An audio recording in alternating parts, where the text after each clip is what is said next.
Hola amigos, ¿cómo están? Bienvenidos a Proponiendo, programa independiente, económico y político, internacional y nacional. Aquí vemos todos los problemas que hay y proponemos algunas alternativas de solución. Lo compartimos César Gutiérrez y Guido Penano. César, ¿cómo estás, hermano? Hola Guido. Mira, empieza la semana con el tema del debate entre Kamala Harris y Donald Trump, que se realiza estos días, y ahí hay dos puntos económicos por discutir. ¿Qué conviene a Latinoamérica, Trump o Kamala Harris? Creo que es un punto a conversar. Tremendo punto, claro que sí. Además que digamos, el caso de Trump se ha complicado un poco porque no le puede decir vieja a Pamela como le decía Biden, ¿no es cierto? Tampoco le puede decir negra porque eso es imposible decir en un país como Estados Unidos y encima es mujer. No la puede agredir como agredía a Biden. Entonces, el hombre está con un problema realmente complicado de cómo enfrentarla y ella está en la cúspide del lanzamiento, ¿no? De la caída de Biden y la entrada de ella, y entonces el entorno de este debate es sumamente interesante y ella tiene que definirse. Ahora, ¿qué proponer? ¿Qué propone? Ella, yo creo que está entrando por la ruta de el populismo, ¿no? De ofrecer bonos de apoyo a vivienda, de ofrecer recursos para distintos sectores necesitados de la economía norteamericana, que hay y muchos, ¿no? Va a tratar de escamotear un poco sus problemas con la Inmigración. inmigración y una serie de programas de apoyo en salud y en educación a los sectores más necesitados de Estados Unidos. Eso creo que es en esencia lo que va a proponer ella. Va a haber déficit fiscal, definitivamente, porque para financiar todos esos programas hay un tema de déficit fiscal. Probablemente el dólar, cuando hay mucho déficit fiscal, acuérdense ustedes que pierde un poco peso en el mercado de monedas internacional. Pero digamos que no está dicho que ella vaya a ganar las elecciones, ni mucho menos. Hay todo el lado de Trump que venía galopando tranquilo y ahora se le ha complicado un poco la elección. No sé qué. Sí, mira, ella ha hablado de otro tema adicional, hablando de populismo, ¿no? De los excesos en los precios de los productos de primera Así, necesidad. así es. Entonces, la propaganda, porque es muy importante seguir la propaganda electoral, la ha tildado como que va a regular precios. Exacto, Eso no es cierto, ¿no? Va exacto. a ir por las vías de la libre competencia en Estados Unidos, que es fuerte.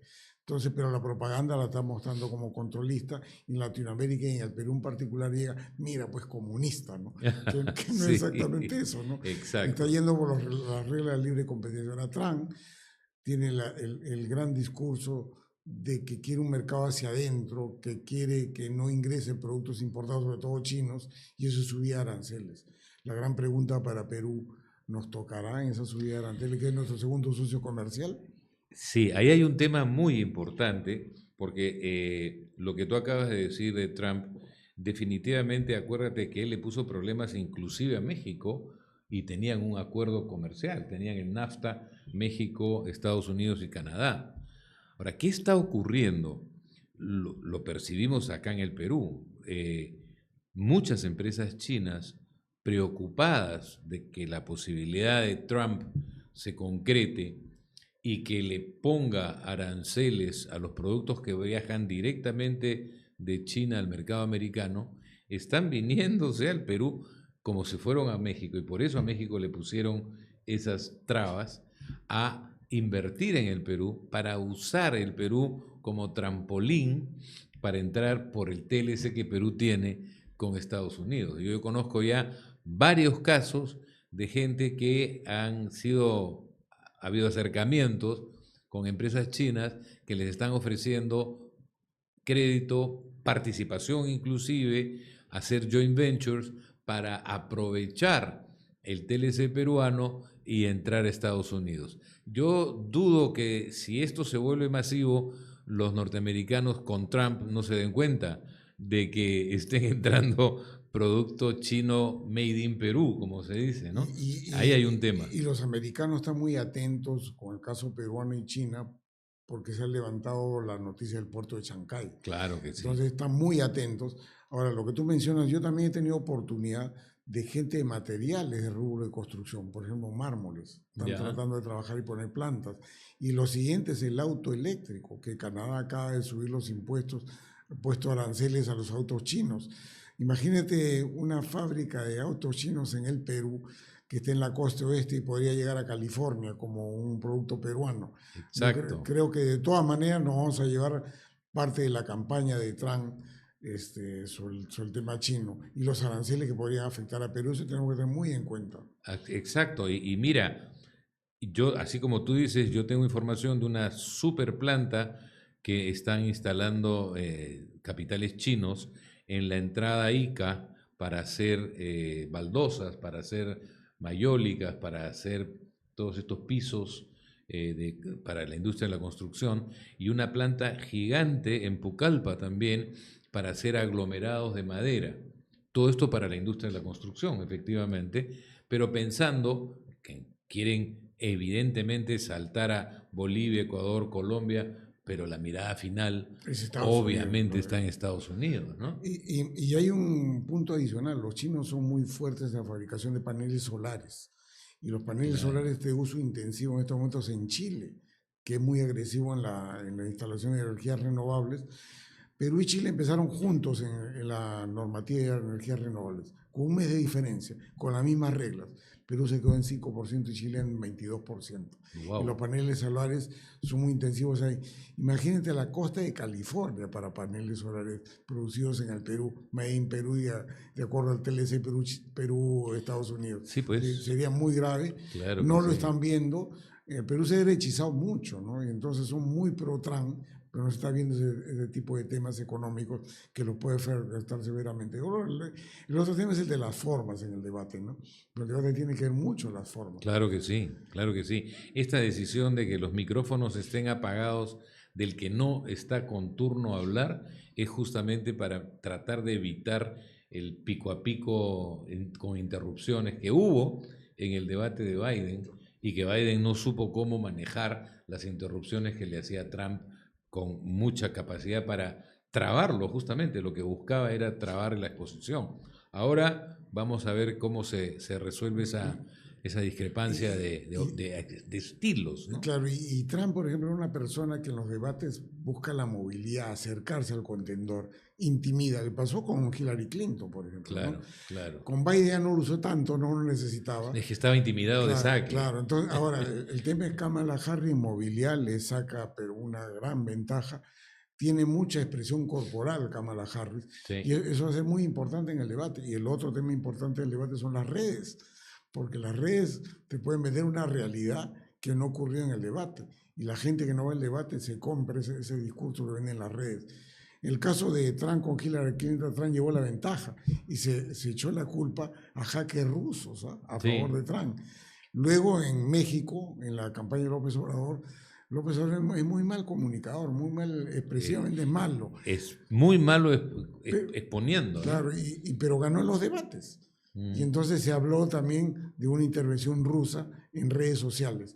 Ahora vamos a ver cómo se lleva el tema con Kamala Harris, porque en cierta forma Trump es casi pro Putin, y tiene un acercamiento, vamos a ver cómo se maneja esta vez. No sé si has visto hoy día que Putin ha salido a apoyar a Kamala Harris en Estados Unidos. Eso para mí es una jugada. Por supuesto. Para desprestigiar a Kamala Harris, porque los norteamericanos están todos en contra de Putin. Por supuesto. Entonces, mira la jugada de Putin. ¿Con quién está trabajando Putin? Está trabajando con Trump, probablemente, ¿no? Ahora, el tema social a nosotros nos suena bien. El concepto, por ejemplo, de Obamacare, que es un tema de salud americano. Claro. Los americanos lo detestan, porque ahí el concepto de solidaridad no existe, existe el individualismo. Mucho latino, que ya está formalizado, que viene un cargo mensualmente sobre ellos para financiar Obamacare, lo detestan a Obama, son más pro-Trump. Sí, claro. Pero ahora lo que está haciendo Kamala Harris es una campaña de llevar a los jóvenes a votar. Y en discurso de los jóvenes a votar es el discurso progresista, ¿no? El aborto, el LGBTIQ+, claro. ¿no? El ambientalismo. Si tiene éxito en llevar muchos jóvenes a votar, también va a tener un caudal electoral que no era de esperar, ¿no? Entonces, eso es un tema muy importante. Hay 4 estados claves y de los 4, Pensilvania y New Carolina, Nueva Carolina, dicen, súper claves. El que gane en esos 2 estados probablemente gana la elección. Mira cómo es el sistema electoral norteamericano, cómo se ha vuelto tan complejo y tan polarizado, que cualquiera de los dos puede ganar en esos 2 estados. Y el que gana en esos 2 estados prácticamente se lleva la elección. Y bueno, y no debería perder Kamala Harris si quiere ganar Georgia, Claro. Que lo ganó Biden sorpresivamente, Exacto. o acortar distancias en Nevada, ¿no? Sí, pues. Entonces, ese tipo de cosas, porque la elección americana es elección indirecta. Puedes sacar la mayor cantidad de votos, pero no significa que ganaste el gobierno. La Hillary ganó el número de votos y perdió la elección. Entonces, ese es un tema que debe analizarse en el Perú. Se habla muy poco en la prensa peruana. La prensa peruana está muy sesgada pro Trump. Sí, pero las consecuencias de un gobierno de Trump, yo creo que son las consecuencias que hay que medir. No es que sea un afecto necesariamente a los demócratas, pero hay un tema que hay que elegir por la salud de la economía peruana, ¿no? Con el agravante, sí, dentro de toda esta complejidad, que el Partido Demócrata un poco que se olvidó de América Latina. Hay que llamarles la atención también. Y en el tema de la inmigración, para irnos inmediatamente a otro bloque, en el tema de la inmigración, Kamala Harris le va mal. Claro. Y ha sido un filtro bastante duro la inmigración y es el descrédito que va a manejar. Pero en el próximo bloque seguiremos hablando de los temas. Y yo creo que Trump le va a sacar duro por ese tema en el debate de mañana. Y en el próximo bloque trataremos otro tema interesante que creo que nos vamos a hablar por la famosa masificación del gas. Ok. Mira, la elección de Venezuela ha tenido sus implicancias internacionales y ha llegado al Perú con el tema del gabinete ministerial, la manifestación de González Olachea. Evidentemente nadie puede dar fe de los resultados. En uno u otro lado se supone que el opositor ganó, pero ¿alguien puede dar fe? No. Entonces ahí había un tema de reconocimiento al señor Edmundo González y otra cosa era también de decir desconozco el resultado electoral, eran dos cosas distintas. En el caso peruano, Javier González Olachea decidió él reconocer a Edmundo González. Parece que ha sido una expresión en solitario, una vocación de él, que al final concordó con Noboa en Ecuador y concordó con el presidente de Costa Rica y no hubo masa. No es el caso de Guaidó, que hubo reconocimiento de 50 países. Claro. Entonces, eso ha traído un problema local en el cual hay parte de la prensa, el gobierno ha retrocedido. Yo pienso que no ha retrocedido, el gobierno no se pronunció, y que se pronunció González Olachea, no sé cómo tú ves ese tema. No, yo veo que González Olachea evidentemente se lanzó por la libre, como se dicen, pero nadie lo frenó en los primeros días. Los primeros días caminó sin problema, pero después hubo una llamada internacional del presidente Lula a la presidenta Dina Boluarte y, sorpresa para todo el mundo, al día siguiente hubo cambio de ministros y en esa lista entró González Olachea. Y el que sustituyó a González Olachea dijo: el problema de Venezuela lo resuelven los venezolanos. Bueno, eso fue un cambio brutal de posición de Torre Tagle, ¿no es cierto?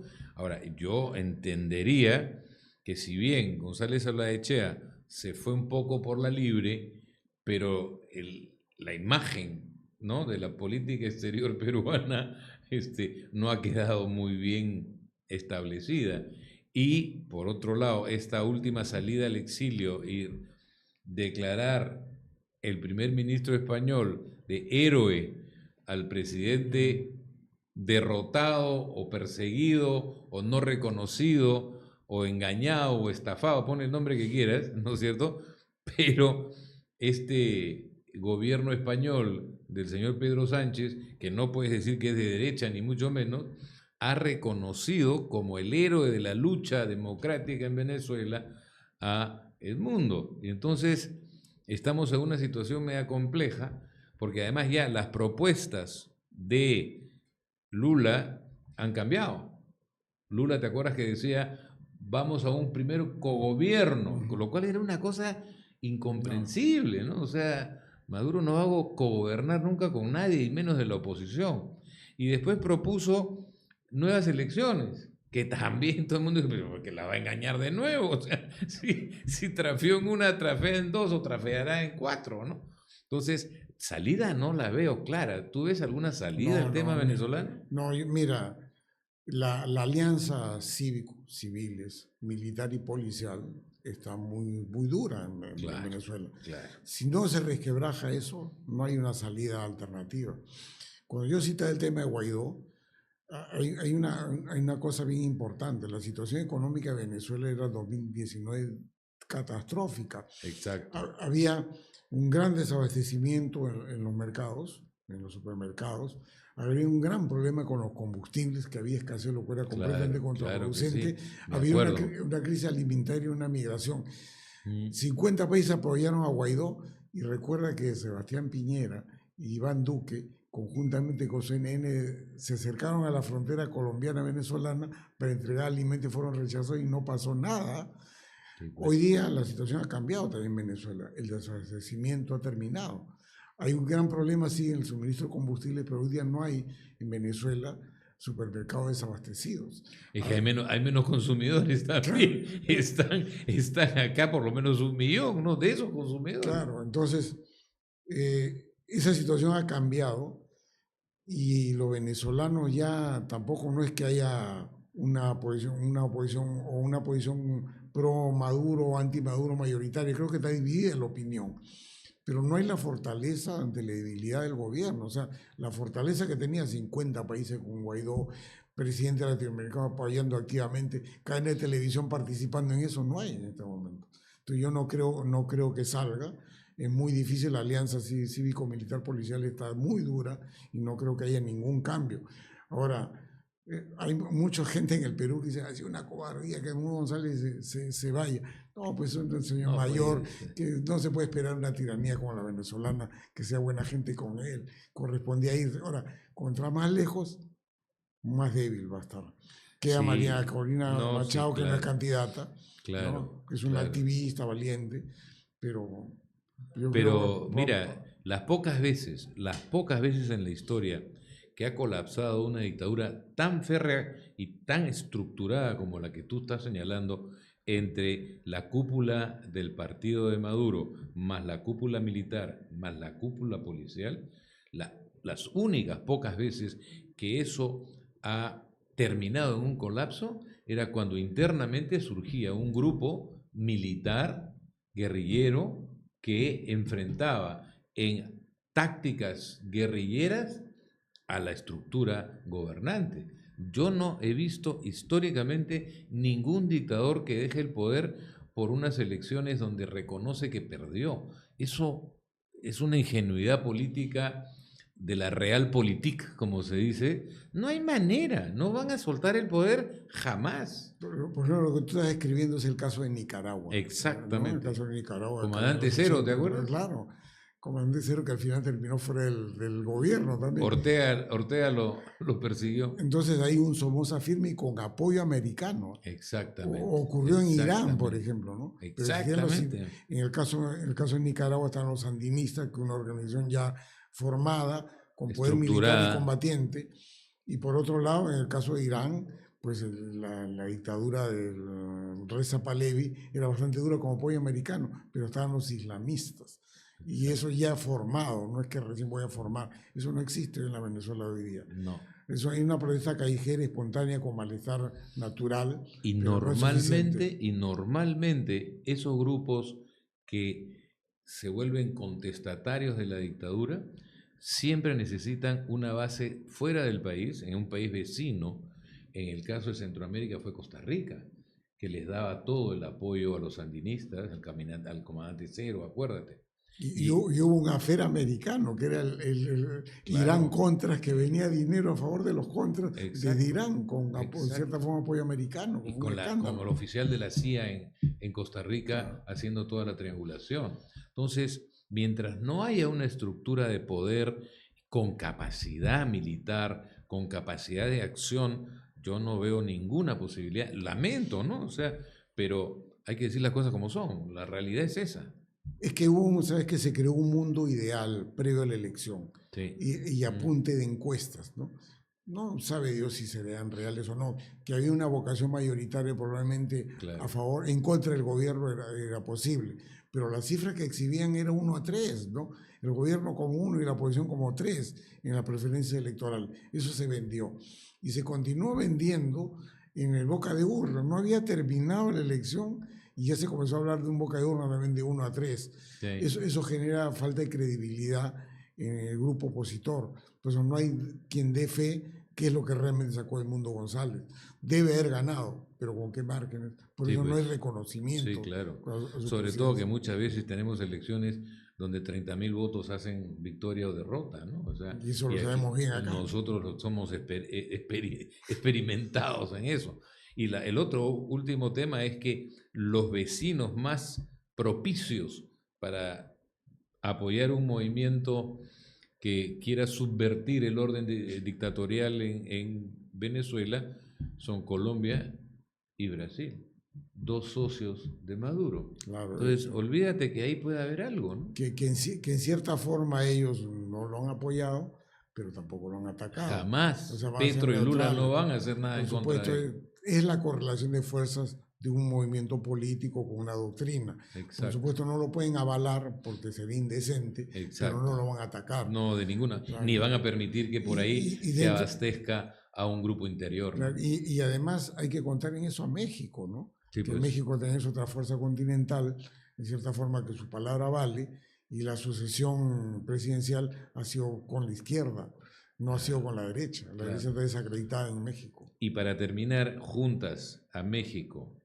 con López Obrador, Petro y Lula, y son los tres que más atacaron a la señora Dina Boluarte cuando tomó la sucesión del poder en el Perú. Claro, Y entonces una llamada de Lula diciéndole, mira, tranquiliza a tu canciller y nos vamos a llevar mejor contigo, puede haber funcionado, ¿no? Claro, porque digamos, la permanencia de Dina en el poder pues, es una alianza multipartidaria, vamos a decir, no, está Acuña, pero está Perú Libre. Sí, Y pues. Perú Libre es un partido de izquierda cuyos votos, si bien es cierto, se han reducido como a 12, 17. Son los pero, suficientes para que no haya y además una vacancia. sus satélites, que Claro. suman, en total suman 44, sencillamente es una votación muy sólida del Congreso. Exacto, Entonces exacto. no puede jugar con eso Dina Boluarte.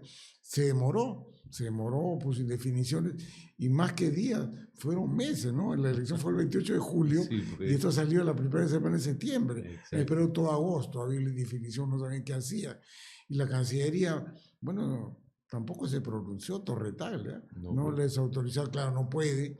Pero yo creo que dentro de la misma Cancillería hay una corriente de izquierda que podría haber sido, haber dicho, estoy en desacuerdo con el resultado electoral, pero no significa que lo voy a reconocer. Claro. Y eso yo creo que fue un error de González Olachea. Pero aparte se habla también la manifestación de González Olachea que sonaba como un sucesor del Premier.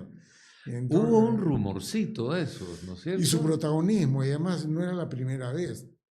Recuerda que en el momento que cae en desgracia Otárola, López, todavía en ejercicio del cargo, él salió a opinar en contra de Otárola, casi como diciendo yo estoy acá. Entonces, esos antecedentes a un premier como Adrián Sen, que no será pues súper ducho, pero sí tiene recorrido. Hay que recordar que en la época de Toledo él fue miembro del gabinete de asesores de Carlos Ferrero cuando era premier. Claro. O sea, no era y en Ollanta Humala fue ministro. Algo de experiencia política tiene. Sin duda. O sea, cuando alguien me hace sombra, mejor que se vaya. Lo mismo le ocurrió a Jania Pérez de Cuellar. Entonces, en los relevos ministeriales, Ariancén se ha afianzado, no ha sostenido Arista, y González Olachea ha sido gran perdedor conjuntamente con Jania Pérez de Cuellar. Amigos, aquí estamos de vuelta, de regreso en Proponiendo, con un tema que nos ha costado, les digo con toda honestidad, entrarle al tema. Vamos a decirlo de una manera graciosa, si quieren ustedes. El tema chibolín. ¿Qué dices tú, mi querido César? Porque complica al gobierno. O sea, Exacto. Esto ha pasado de un tema que está involucrado Mateo Castañeda. Yo creo que hay que explicar, porque ha habido tanta información que la gente debe estar desorientada. El tema empieza por Mateo Castañeda, le hace un allanamiento a su oficina, que está en Independencia con Pardo, al frente del Hotel El Italiano, perdón, del restaurante El Italiano. Ajá. Y ahí, entre otras cosas, le detectan una cantidad de soles, que era creo 15.000, 18.000 soles, que él manifiesta que es de un cliente. Y ese cliente era el señor Siucho, al cual él patrocinaba en un tema de lavado de activos relacionado con comercialización de oro.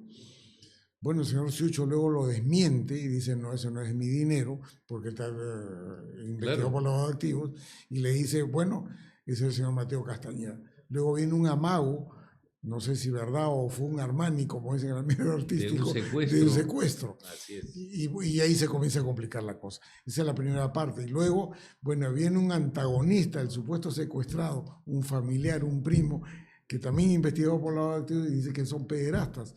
Y ella aparece en el medio chibolín, aparece supuestamente haciendo gestión de intereses, en este caso le llamaríamos tráfico de influencias, con una fiscal. Para liberar los 100 kilos 100 de oro. 100 kilos de oro que la fiscal ha desmentido, no es que son 100 kilos, y rectifico, son 200. Y esto es desde el 2019. 2019. Imagínate desde cuándo viene este enredo, ¿no? Entonces, esa situación ha complicado a Andrés Hurtado.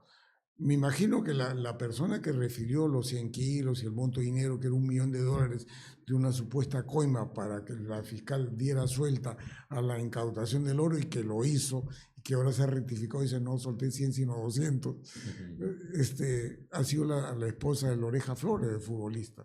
Que también es parte de Sucho, o sea, que es hermano del denunciado. Y ella misma ha dicho que los investigados son su hermano, no solamente que mencionan dos más y su padre, todos están investigados por lavado de activos. Pero ella, cuando manifiesta eso, el $1 millón, que la ruta del dinero pasaba de los señores Miu, que son los primos que ahora lo denuncian, a la familia Siucho, y ellos entregan a Chibolín. De hecho, los familiares de la esposa de Oreja Flores deben estar pues acogidos a la colaboración eficaz. Porque es la única explicación posible, que la hermana salga a dar toda esta información. Entonces ahora los Miu niegan, la fiscal niega, y se ha quedado en el centro de la tormenta solo Chibolín. Pero la situación se complicó más aún cuando ayer salen que estaba en esta relación con Chibolín el ministro de Justicia, el señor Arana, cuando estaba también involucrado el señor De Martini, que es el ministro de Inclusión Social. Que todos niegan ahora, ¿no? Claro, pero ahora abre el espectro de la investigación en un contexto en que esta semana se lleva la audiencia de prisión preventiva. Y la prisión preventiva es justamente con Mateo Castañeda, que dio origen a todo este culebrón. Pero ahí también está involucrado Nicanor Boluarte. Entonces, si bien es cierto, no lo ha tocado, Nicanor Boluarte tiene vida propia en su acusación, porque él se le dice que nombró prefectos y subprefectos y cobró por eso, que también es otro tráfico de influencias. Y el que lo dice es una persona cercana a ellos que se ha convertido también en colaborador eficaz. Entonces yo creo que es un terreno muy propicio para un juez carcelero como Concepción Carguancho, que resuelve esta semana. Alguien me decía jocosamente, creo que va a cumplir su cuota semanal de detenidos. No sé si ocurrirá, pero ha empañado completamente la política. El señor Arana desmiente, el señor De Martín desmiente, y el señor Santibáñez, que también tiene... Iba a decir, te está faltando el ministro del Interior.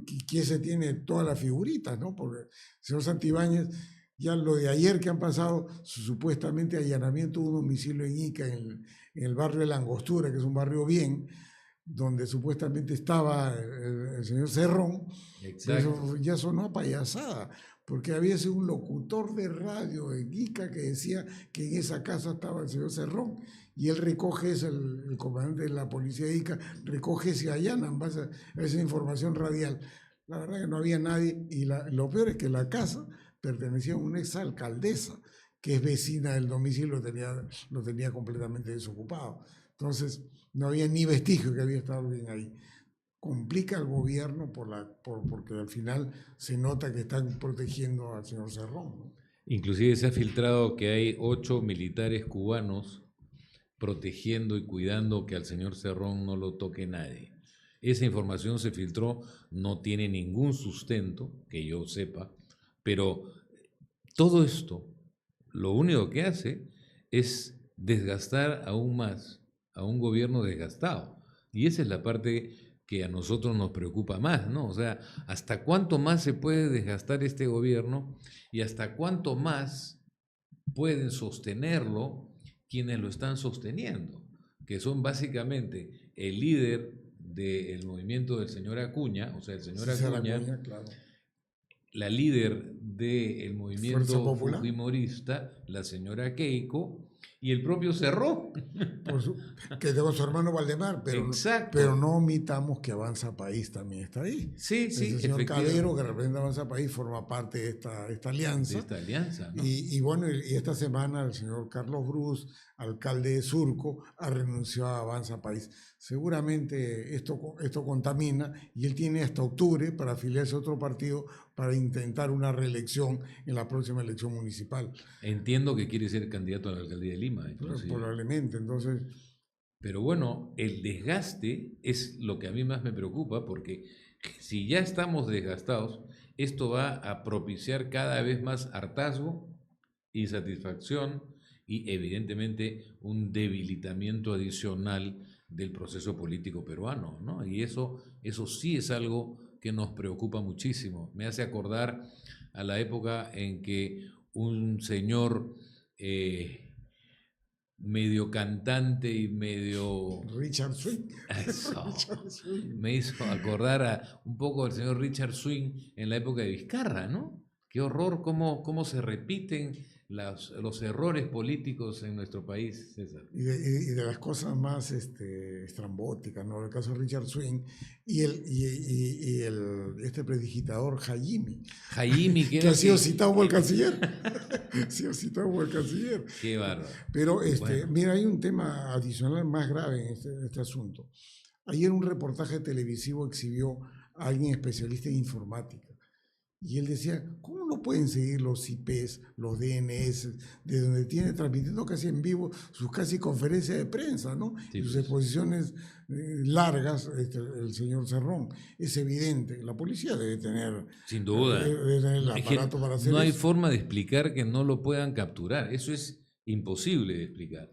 Pero mira, y en toda esta discusión, el señor Santibáñez, que es un hombre sumamente cuestionado, ha polarizado también a la prensa.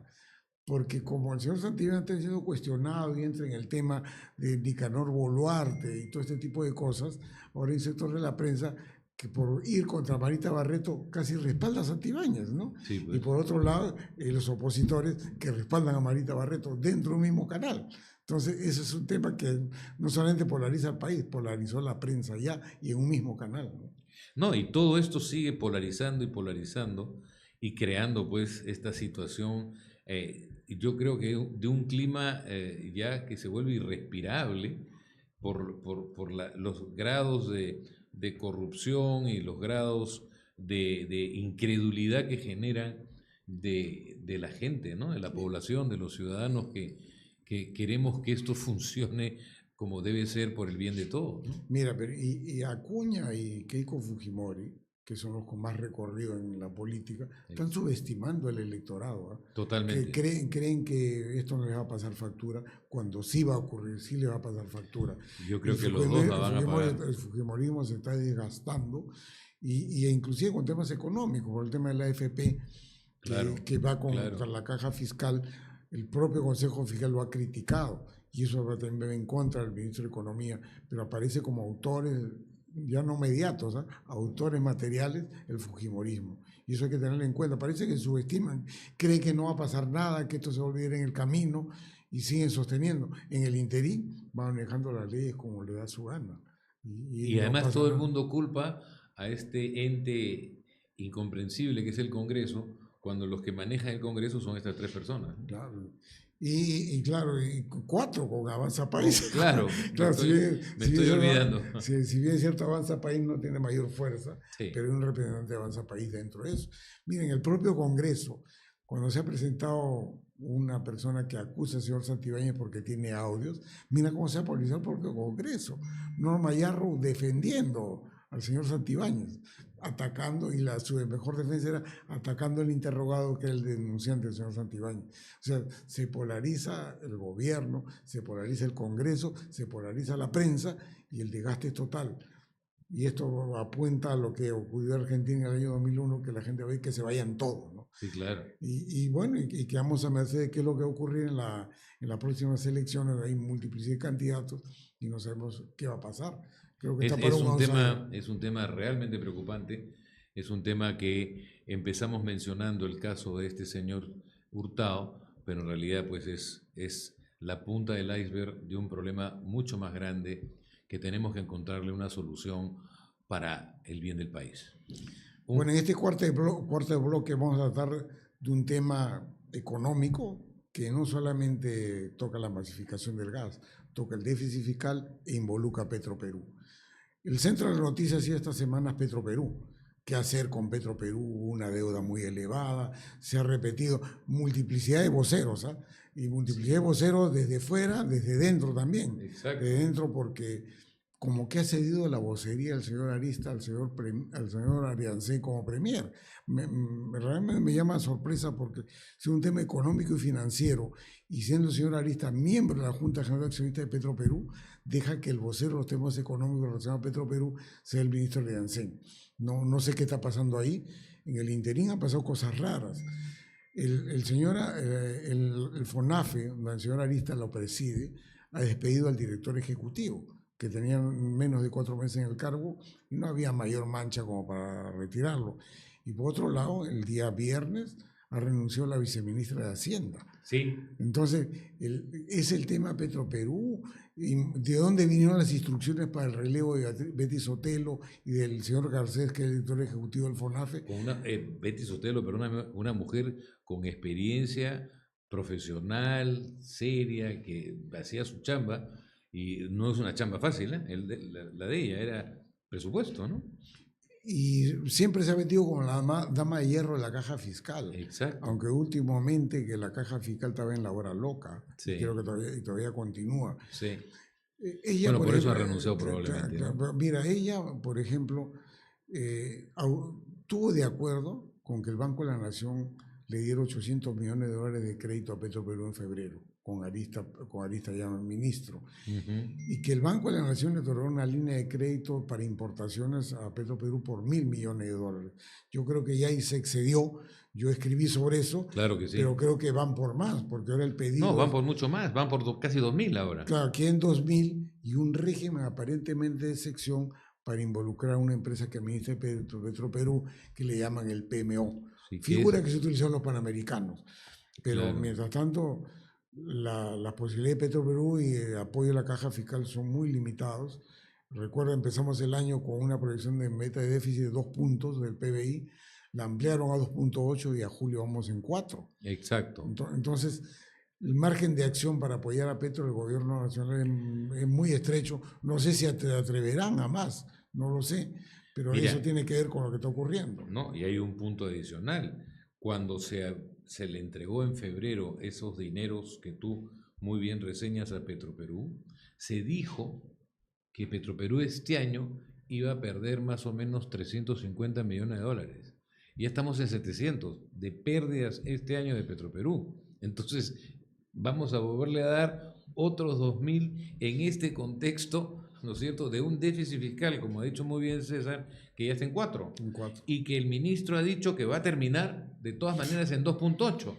Y entonces nosotros nos preguntamos cómo va a hacer para que en lo que queda del año bajar ese déficit de 4 a 2.8 para cerrar. Lo que pueden hacer es contarnos que recaudaciones que vienen en marzo las traen para ingresos contablemente, como hicieron ya una vez, acuérdate. Le pidieron adelanto de $1.000 millones de utilidad del Banco de la Nación, pero fue un desembolso en efectivo. Exacto, ¿te acuerdas? Muy cuestionado, sí. Exacto. Pero con eso pudieron solamente mitigar como 0.2 del PBI, no pudieron más.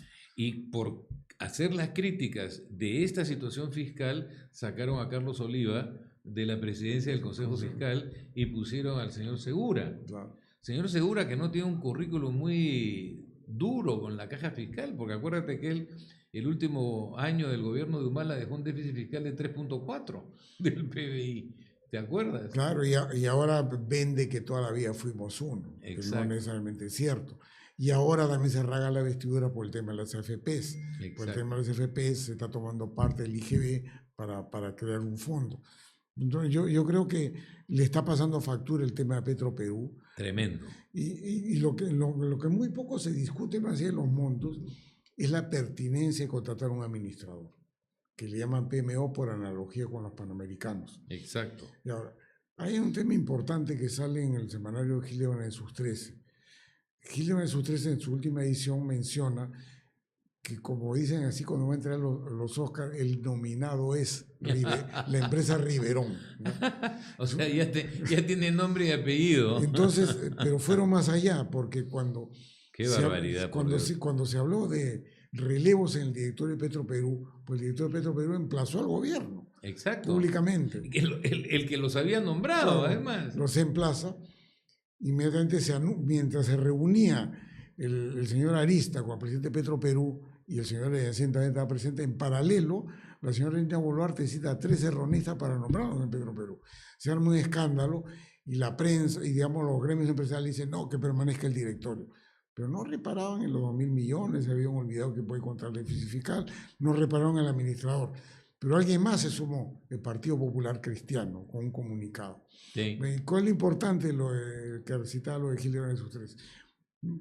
Menciona a la empresa Riverón y menciona y lo llama a Carlos Neuhaus, que eso es lo que dice el artículo, y él reconoce que está haciendo gestión de intereses a favor de Riverón ante Petroperú. Eso está muy bien descrito en Gilligan en sus 13, se ha movido muy poco, ha salido este viernes, pero es un tema con trascendencia. Pero más allá de que impongan con PMO, porque PMO es un nombre tomado, inclusive por analogía de los panamericanos, que lo manejaron el señor Neuhaus, la pregunta es la pertinencia de entregar la administración a un privado. Cuando tú estás poniendo 2.000 millones, ¿no?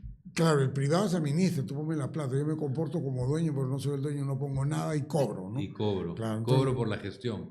Oye, qué bacán, ¿por qué no hacemos una propuesta un nosotros PMO, también? Hacemos un Hagamos un PMO, qué horror. Entonces, pero el asunto es, no está reparando, el gobierno se ha comprado el pleito, el PMO, ¿eh? Casi lo ha hecho suyo. La pregunta es, ¿qué va a hacer el PMO? Va a comprar crudo, porque gestionar una refinería es comprar crudo. Claro. ¿Qué significa comprar crudo? Comprar 4.000 millones al año, vender combustibles que vendes a mayoristas, consumidores y estaciones de servicio. Hay tema de descuentos por tratar, venderá 5.000 millones. ¿Qué más va a hacer? Administrar 16 terminales de almacenamiento y despacho que tiene Petrobras a nivel nacional. Los despachos que vienen de Talara a la costa vienen vía cabotaje marítimo y contratar. O sea, todo eso va a ser. La pregunta es, ¿quién lo va a fiscalizar? ¿La Contraloría va a entrar ahí a fiscalizar a una PMO? Un PMO. En los panamericanos no ocurrió. No ocurrió. Entonces, ¿qué estamos pidiendo? Un régimen de excepción para que alguien se haga cargo de todo sin poner plata, gestione como dueño y cobre, pero sin fiscalización. ¿Y el directorio qué va a hacer? Y que se encargue además de terminar de montar Talara, que todavía no está terminada. Por supuesto. Porque Por si a mí me ha sorprendido la declaración del señor Adrián Sen, que dice que dentro de 2 años estará terminado, Talara en su plena capacidad. Exacto. Eso yo no lo sabía, ¿no? Yo que sigo el tema de Petroso no lo sabía. Es que las 2 inauguraciones que ha tenido Talara han sido bambas, como se dice vulgarmente. Entonces, porque ahora, no está terminada. En el gobierno, ahora el señor Adrián se ha dicho, pero es que Petroperú se comportó como la caja chica de los gobiernos. Entonces es un emplazamiento directo a los auditores que ha tenido Petroperú, a ver que responda KPMG que ha sido auditor, que responda Pricewaterhouse que ha sido auditor, que responda Deloitte que ha sido PME en Petroperú en Talara. Entonces, a ver, ellos creo que deberían responder esa imputación. Pero hay que recordarle algo, señora Adrián, que en la gestión de Dina Boluarte se ha perdido patrimonialmente 1.500 millones de dólares de patrimonio de Petroperú. ¿Eso que fue? Caja chica, malpa gestión. ¿Dónde se fueron? ¿Dónde se fueron? Como dicen, se traspapelaron, ¿no? Entonces... 1.500 millones de dólares no es poca plata, ¿no? Entonces, hay mucho de discurso. Hay poco de preocupación en la caja fiscal, incluidos los gremios empresariales, y por otro lado hay un discurso de masificación del gas. Ahora cuéntame tu opinión. ¿Y los bonos? ¿Y los acreedores de los bonos? ¿Qué crees tú que están pensando de ver todo este caos en Petroperú? Bueno, primero los fondos de riesgo deben estar frotándose las manos. Los bonos que valen nominalmente 3.000 millones, hoy día valen más o menos 1.600. La última cotización al fin de semana pasado. Estarán esperando que valga menos de 1.500 y lo compran al barrer. Claro. Y como los contratos, como los contratos y los bonos tienen ciertas exigencias que Petroperú no ha cumplido, se vienen al día siguiente y no es que me vayas a pagar 1.000 en el 2032 y 2.000 en el 2047. En el momento. Así es. Como se ejecuta en el momento. Así es. Y no tienen garantía soberana. pero el Estado es el dueño del 100%. Claro. Se van a ir contra el Estado peruano y le van a embargar las cuentas. Por eso no pueden ni cerrar siquiera, ¿no? En estos momentos tienen que ver cómo manejan el tema de la deuda, hay que renegociar. Y en vez de un PMO, yo creo que deberían encontrar un banco de inversión que sea un estructurado financiero viable en Nueva York. Claro, eso claro lo deberían que sí. hacer. Pero bueno, el PMO se ha vendido. Y ver cómo no entrar en liquidación. Primero hay que arreglar las cuentas. ¿De acuerdo? Claro, no puedes ni liquidar. No puedes liquidar porque los acreedores te van a crucificar al día siguiente. Mira, y hay una cosa que los bancos neoyorquinos, una información de la semana pasada, tengo unos contactos con empresas que venden por suscripción a fondos de riesgo, que pedían, sobre todo el Morgan Stanley, le estaba pidiendo a Petroperú que avale las deudas, pero que capitalice deudas. Claro. ¿Ya? Pero el problema es que la capitalización de deudas va contra el déficit fiscal. Claro, porque ¿quién la pone? Claro, o sea, no es que ya no me debes, así ya no me debes, pero contablemente el dinero sale para capitalizar y eso contra el déficit fiscal. Eso tampoco puede hacer. Ahora se ha hablado de la emisión de una carta de fianzas. ¿Y quién la va a poner la carta de fianza? ¿El Banco de Crédito, Interbank, Cochabamba? No. ¿Quién acepta esa carta de fianza? Tendrá que buscarse un banco chino, que es el experto en dar cartas de fianza. No van a ir a utilizar el Banco de la Nación. Claro. Eso lo van a utilizar. Y hay que recordar, y eso tiene que ver mucho con Betty Sotelo. Costo, ¿eh? Claro, y tiene mucho que ver con Betty Sotelo porque aparte de ser viceministra de Hacienda, era directora del Banco de la Nación. Claro. Eso hay que aprobarlo en directorio del Banco de la Nación, de la emisión de una carta de fianza por $1.000 millones para avalar créditos afuera, que ahí hay un problema que no están mirando. Si no paga, el banco paga la carta de fianza. El banco se voltea al Estado. Y lo ejecuta. Claro, pero el Estado, en la devolución de garantías, se devuelve en cómodas cuotas. ¿Ah? Miras el déficit fiscal de los próximos años y comienza a prorratear. Hay una experiencia. En el año 2013, el señor Castilla promovió una ley para avalar a Petroperú por $1.000 millones, pero fue bien preciso. Dijo, en el caso de la ejecución, esos 1.000 los devuelvo en cómodas cuotas de $200 millones por año en 5 años, porque así se maneja la garantía del Estado. No es que mañana, fallaste con 2.000, toma 2.000, no. Eso será 10 años, pues seguramente. Entonces, no se está viendo eso. Los gremios empresariales se han hecho los locos con eso. Ha sido solamente la defensa ultranza del directorio, pensando en que vendrán pues, los erronistas. Pero eso no es todo. Pues. Acá hay un tema complejo que no se quiere ver, ¿no? No, además, yo no creo, César, que, mira lo que voy a decir, que el actual directorio no tiene un conocimiento integral de los problemas de Petroperú, en primer lugar, y en segundo lugar, no tiene un programa más allá de vender el PMO. Sí, no tiene.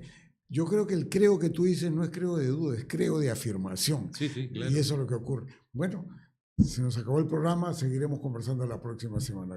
Bueno, pues, amigos, un gran saludo, un gran abrazo y ya saben, todas las semanas tocaremos alguno de estos temas y trataremos, en el mejor de los casos, de dar alguna propuesta de solución. Por eso estamos en Proponiendo. Buenas, chao.